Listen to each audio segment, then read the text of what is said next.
It is the ego that complains. It is the ego that suffers. Ego, ego, is opposite of God, God. It is the inverse. It is the reflection. It is the Maya.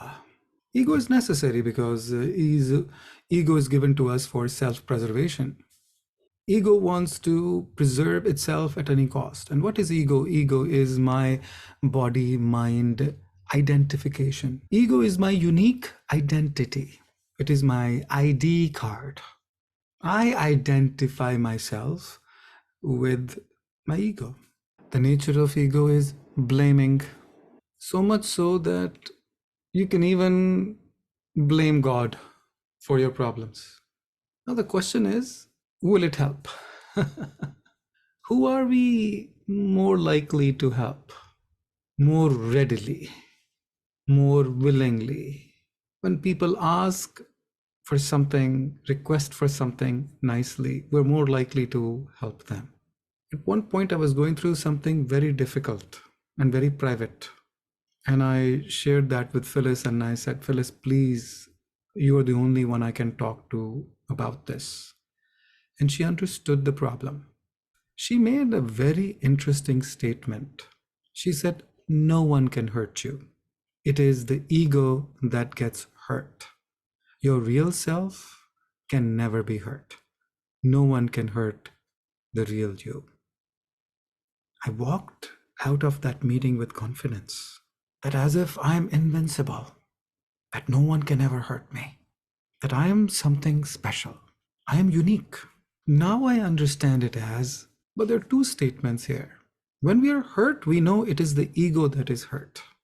No one can hurt my true self. Only my ego self is hurt.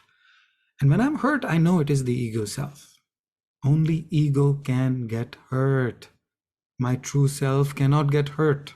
And all the affirmations, I am love, I am beautiful, all the affirmations associated with I am are associated with the Atma self, my true self. I am loved. I am happy. I am prosperous. I am healthy. All of these affirmations are related to the I principle or the I am principle, which is my true self.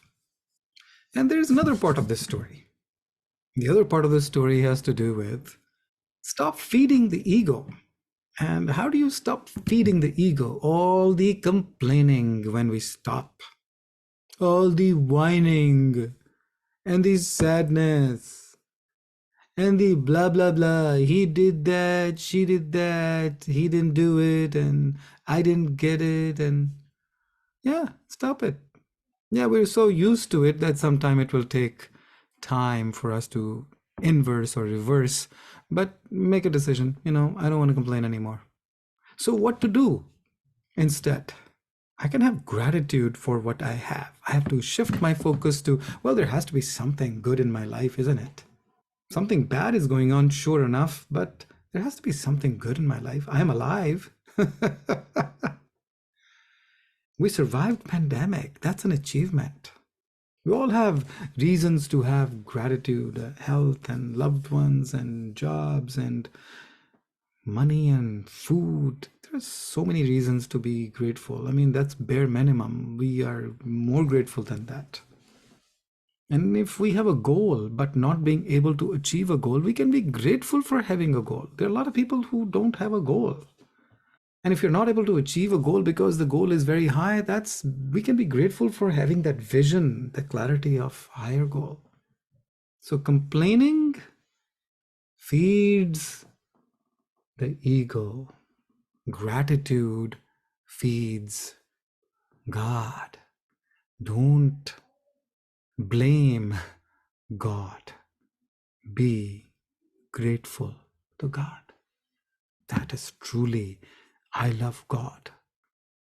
When I am expressing my gratitude to God, despite difficulty, what am I telling God?